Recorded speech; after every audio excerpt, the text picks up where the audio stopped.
Think and grow rich book written by Napoleon Hill. Summary Hindi में।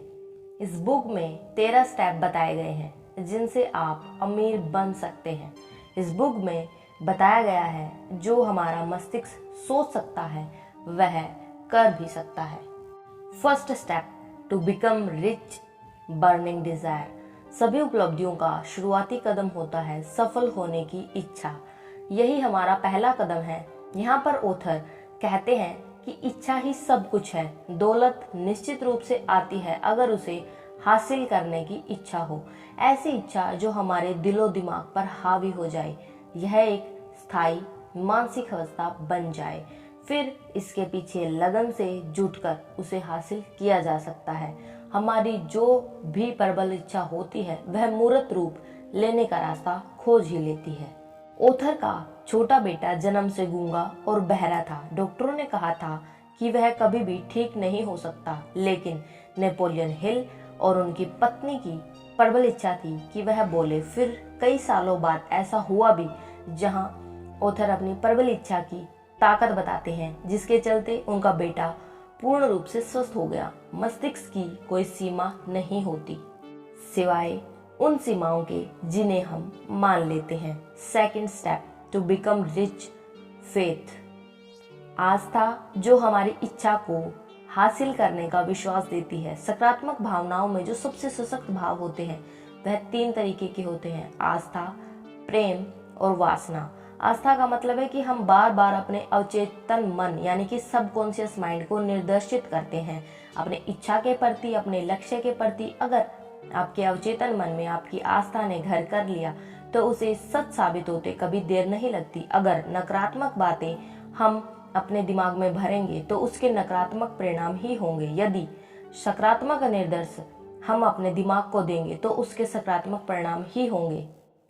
आपके जो भी लक्ष्य हैं उसे लिखें, उसे बार बार दोहराएं ताकि उसका एक स्पष्ट चित्र आपके दिमाग में बन जाए। जैसे कि आपका कोई बंगला बनना है तो उसका एक स्पष्ट चित्र आपके दिमाग में होना चाहिए। आपका यह ड्रीम हाउस कैसा होगा, किन किन सुविधाओं से युक्त होगा। Number 3 step to become rich, auto suggestion. आत्म सुझाव का मतलब है खुद के दिमाग को समझना या समझाना। आप जो भी लक्ष्य हासिल करना चाहते हैं उसे अपने सबकॉन्शियस माइंड यानी कि अवचेतन मन में कैसे डालें। इसके लिए यहाँ नेपोलियन हिल 3 सुझाव दे रहे हैं। पहला, अपने लक्ष्य को एक कागज पर लिखें। दूसरा, इसे 7 अलग अलग जगह पर बैठकर दोहराएं। तीसरा, इस काम को सुबह और शाम दोनों समय करें। आपको यह भी ध्यान रखना है कि आप जो शब्द बोल रहे हैं वह भावपूर्ण होना चाहिए। बिना भावों के आपका अवचेतन मन उन बातों को कभी भी नहीं मानेगा। हर मुश्किल, हर असफलता, हर दुख में इसके बराबर या इससे भी बड़ा लाभ छुपा होता है। Fourth step to become rich, specialised knowledge. विशेषज्ञ ज्ञान या व्यक्तिगत अनुभव। आपने जो लक्ष्य चुना है उसे हासिल करने का नॉलेज आपके पास होना चाहिए। अगर हमें लक्ष्य को हासिल करने का ज्ञान या अनुभव नहीं है तो इस कोरी कल्पना का कोई भी फायदा नहीं होता। अगर आप एक सॉफ्टवेयर डेवलपर बनना चाहते हैं लेकिन आपको कंप्यूटर या प्रोग्रामिंग लैंग्वेज नहीं आती है तो आप उसे नहीं कर पाएंगे। यदि आपके पास उस चीज की स्पेशलाइज्ड नॉलेज नहीं है तो आप उस काम को नहीं कर पाएंगे।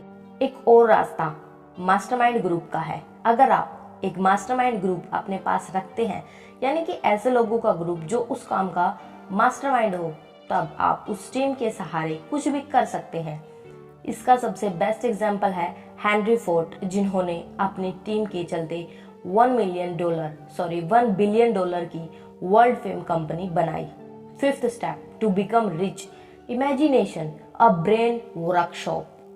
अगर इंसान किसी चीज की कल्पना कर सकता है तो वह उसकी रचना भी कर सकता है। अगर एक आदमी कल्पना कर सकता है कि उसके पास लग्जरी गाड़ी हो तो वह इसे बुक में बताए गए इन 13 स्टेपों से हासिल कर सकता है। यहाँ पर ऑथर एक युवा के कल्पना शक्ति की बात बताते हैं जिसने विश्व प्रसिद्ध ब्रांड कोका कोला का फॉर्मूला बनाया था।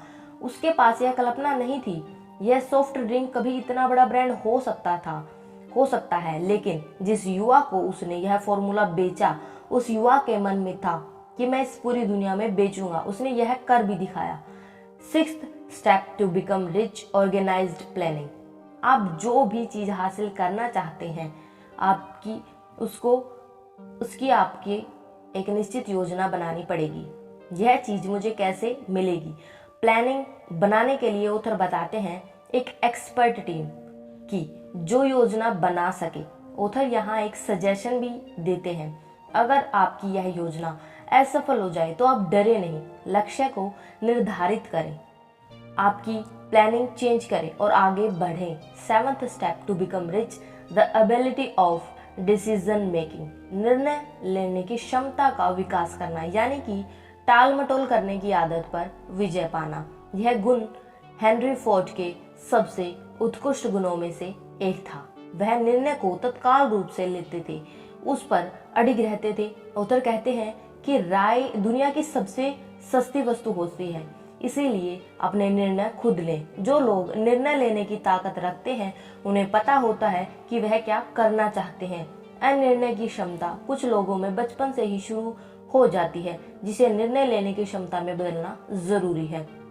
निर्णय लेने में आत्मविश्वास जरूरी होता है, जो बहुत कम लोगों में दिखाई पड़ता है। 8th step to become rich, the power of devotion.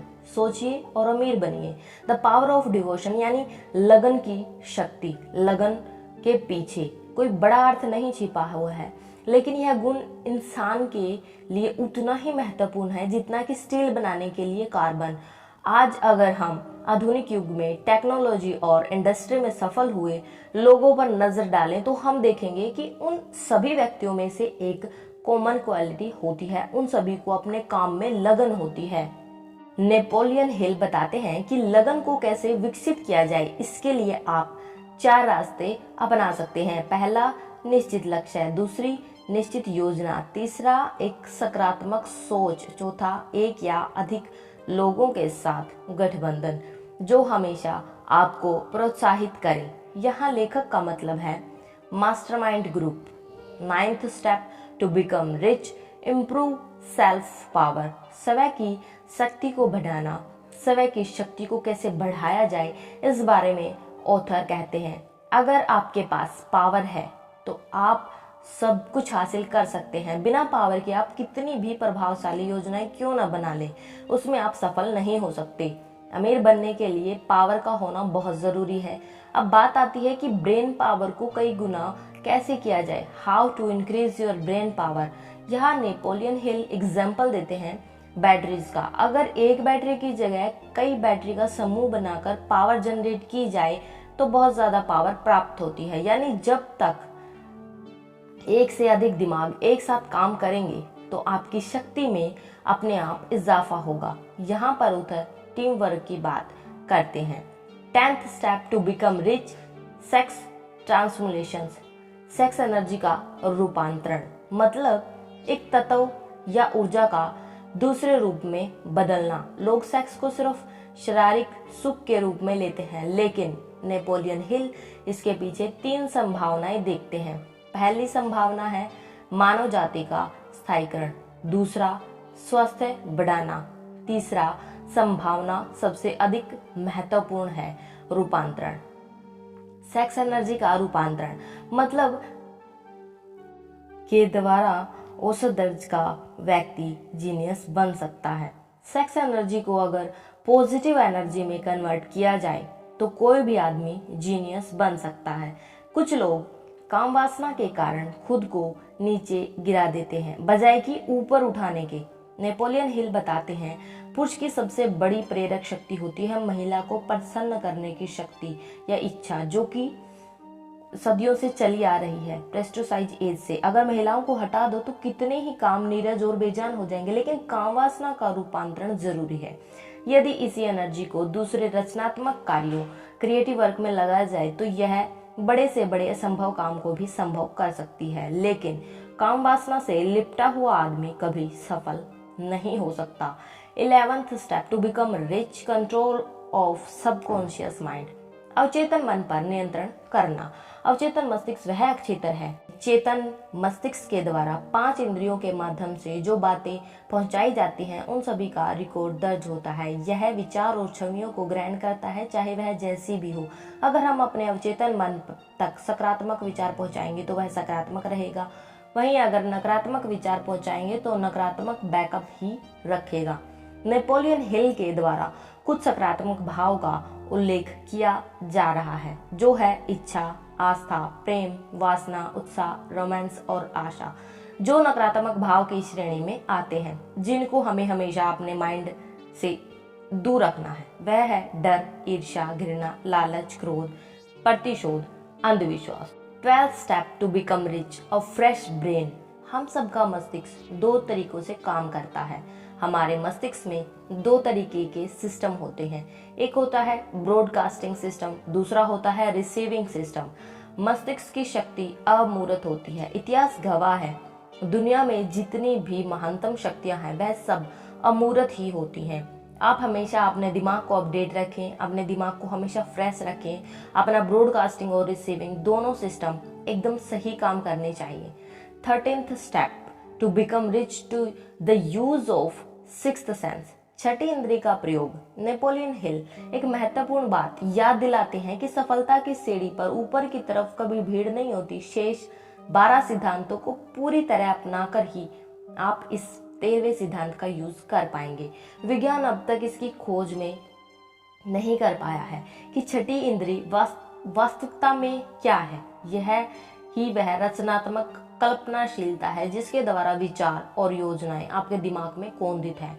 इसका प्रयोग दुनिया में बहुत ही कम लोग जानते हैं। सफलता की दिशा में आप इन 13 कदमों का पालन करके किसी भी प्रकार की सफलता को हासिल कर सकते हैं। आपने इसे पूरा पढ़ते समय महसूस किया होगा कि आप मानसिक